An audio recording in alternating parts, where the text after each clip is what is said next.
Guys, so ang ganda nito. Nagaya ng mga paninda. Tingnan nyo. Ayan o, sliding siya. So, buksan natin. Sliding siya. Ayan. So, ayan. Pwede nang lagyan ng kung ano-ano.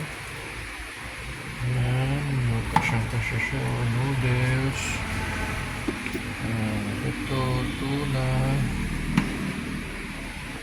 So, lagyan nyo. Pwede lagyan ng ito, noodles. So, marami siyang pwede ilagay.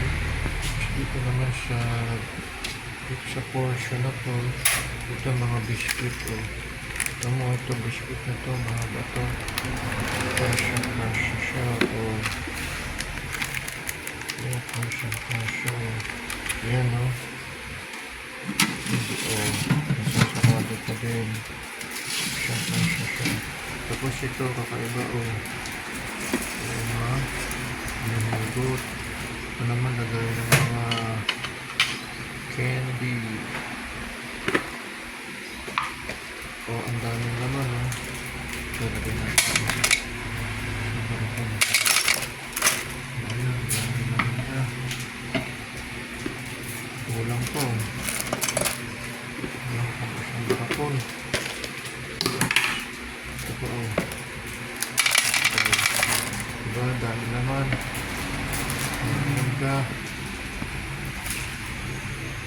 Dito sa kabila, pwede.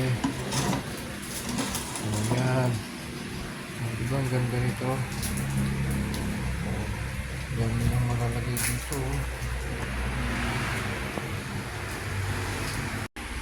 Ang maganda rito, magaang lang siya. Pwede niyong buhatin.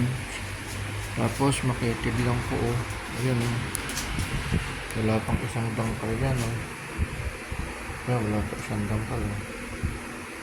Kaya kahit saan nyo lang siya pwede ilagay. Sulit nyo lang siya sa kung saang sulok. Hindi siya matakaw sa space. So, yan. Ito, daming lagayan pa, diba? So, yan lang po. Bye-bye.